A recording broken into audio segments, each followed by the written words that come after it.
22 जुलाई 2021।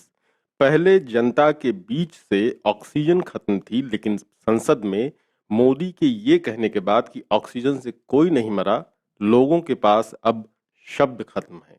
Oxygen जब खत्म थी तो आंसू थे, लाशें थीं, गंगा थी और पानी था।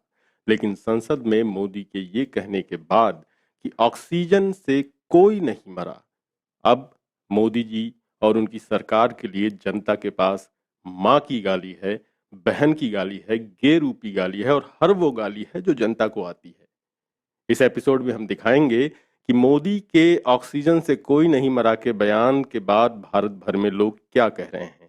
लेकिन इससे पहले अमर उजाला के कानपुर के संपादक विजय त्रिपाठी ने जो कहा है वो जान लीजिए, क्योंकि मोदी के इस बयान पर वीडियो बनाने का वही प्रस्थान बिंदु है। विजय त्रिपाठी कहते हैं कि खाम खा हल्ला, अरे अब तो क्लियर हो गया, ऑक्सीजन की कमी से कोई नहीं मरा। दरअसल ऑक्सीजन की कमी से लंग या हार्ट फेल होता है, उससे मौत हुई। यकीन ना हो तो मृत्यु प्रमाण पत्र देख लो। एक्चुअली बेसिक नॉलेज न होने से ऐसी कंफ्यूजन लाजमी है। अब बेफिक्र रहिए, आगे की लहरों में भी ऑक्सीजन की कमी से मौतें नहीं होने दी जाएंगी। यानी पहली बात तो ये त्रिपाठी जी की, जिसने भी संसद में सवाल पूछा उसने गलत सवाल पूछा। उसे पूछना चाहिए था कि कोरोना काल में फेफड़ों के या हार्ट के फेल होने से कितनी मौतें हुई। तो मोदी सरकार को कुछ तो आंकड़े देने ही पड़ते। कुछ इसलिए क्योंकि झूठ तो इनके खून में शामिल है, डीएनए में पेवस्त है।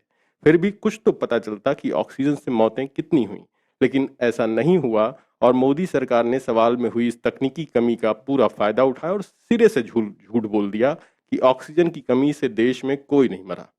अब आइए देखते हैं कि मोदी के इस बयान पर लोग क्या कह रहे हैं। लोगों की ये बातें हमने उनके सोशल मीडिया अकाउंट से उठाई हैं। उत्तर प्रदेश के कानपुर में रहने वाले सचिन वोहरा कहते हैं कि मैं बड़ा तुच्छ सा प्राणी हूं, सिर्फ एक बात कहता हूं कि आखिरी वक्त पर जो फॉर्म भरा जाता है उसमें मृत्यु का कारण लिखा जाता है, cardiac arrest, lung failure, kidney failure, multi organ failure. उसके पीछे कभी भी ये ऑप्शन नहीं दिया जाता है कि ये सब फेलियर का कारण क्या रहा। आज के समाचारों की खबरें पढ़कर के जिनके घर के परिजन परलोक सिधार गए, उनको माँ बहन की गाली देने के अलावा कुछ नहीं कर सकते। मेरे घर का कोई नहीं मरा है, फिर भी मैं इनको माँ का डॉट डॉट डॉट कह रहा हूँ। अब साले राजनीति कर रहे हैं नौटंकीबाज।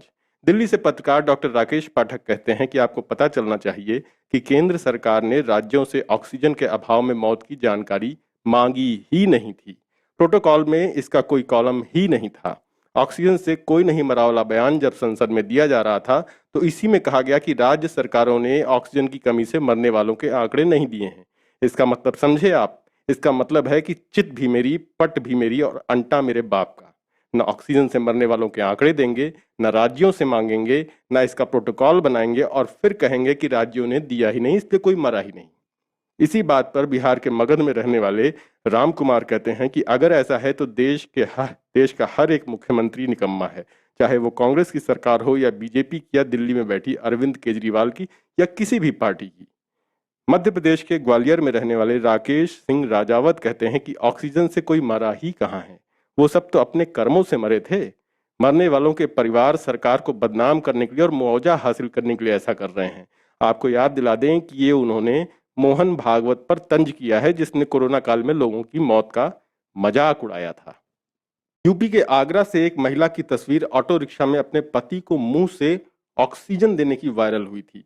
23 अप्रैल 2021 को आगरा में रवि सिंघल की कोरोना में ऑक्सीजन न मिलने के चलते मौत होने लगी तो उनकी पत्नी रेणु ने उन्हें मुंह से ऑक्सीजन देने की कोशिश की थी। हालांकि जान तब भी नहीं बच पाई।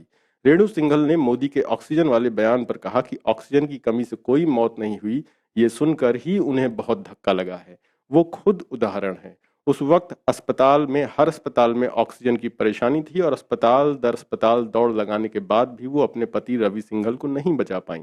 परिवार में 3 ही सदस्य थे, अब कमाने वाला कोई नहीं रहा। रवि कोई की 23 अप्रैल को सुबह अचानक तबीयत बिगड़ी। उन्हें ऑटो में लेकर कई अस्पतालों में गईं, लेकिन किसी में एडमिट नहीं किया। ऑक्सीजन न होने की बात कहकर अस्पताल उनको टरकाते रहे। 3 घंटे तक ऑटो में लेकर घूमती रहीं। रास्ते में हालत बिगड़ती जा रही थी। मुंह से सांसें देने की बहुत कोशिश की, लग रहा था कि शायद उन सांसों से वो बच जाएंगे। आखिरकार एसएन मेडिकल कॉलेज की इमरजेंसी में पहुंची, पर अफसोस कि उन्होंने गेट पर ही दम तोड़ दिया। उत्तराखंड के देहरादून में रहने वाले फरहत खान कहते हैं कि 20,000 रुपए का सिलेंडर तो एलपीजी का बिक रहा था सालों। ऑक्सीजन तो इतनी थी कि अरब देशों को एक्सपोर्ट कर दी। ओडिशा से बाबा राम केवल कहते हैं कि भाजपा के सांसद मंत्री प्रधान सही कह रहे हैं कि ऑक्सीजन से कोई नहीं मरा, आज भी 303 पूरे हैं। दिल्ली में बेटियों के मुंह से सांस लेने की हिंदुस्तान अखबार की खबर शेयर करके गुजरात के कच्छ से संजय भूडिया कहते हैं कि न्याय के लिए जिस जिस परिवार ने अपने परिजनों को ऑक्सीजन की कमी से खोया, उसकी आवाज को यह अंधी बहरी सरकार तक पहुंचाओ। महाराष्ट्र से अमोल एकनाथ कहते हैं की काल खरेज दुख झाले जेवा संसद मध्ये असे सांगड्यात आले की ऑक्सिजन मुले एकही मृत्यू नाही झाला, एवढे कठोर मनाचे पण मानस आहेत या जगात। राजस्थान के महेंद्र झालताला कहते हैं कि केंद्र सरकार कह रही है कि ऑक्सीजन से कोई मौत नहीं, तो हम राजस्थान वासी केंद्र सरकार से पूछना चाहते हैं कि फिर ये देश में जो मौतें हुई वो किस कारण से हुई, जवाब दीजिए। ट्विटर पर सुबोध सत्यार्थी कहते हैं कि आरएसएस के कार्यकर्ता, जैसा कि वो कहते हैं कि महामारी में गांव गांव घूम रहे थे, वैसे भी वो घूम घूम कर लोगों के यहाँ खाना खाते रहते हैं और प्रवास करते हैं। क्या वो भी सरकार का ये झूठ पचा ले रहे हैं कि ऑक्सीजन की कमी से कोई मौत नहीं हुई? आरएसएस को सरकार के इस झूठ का पर्दाफाश करना चाहिए। यूपी के गोरखपुर से, जहां से खुद योगी आदित्यनाथ हैं, वहां रहने वाले रघुराज प्रताप सिंह कहते हैं कि चीन भारत में नहीं घुसा, ठीक उसी तरह से ऑक्सीजन की कमी से कोई नहीं मरा।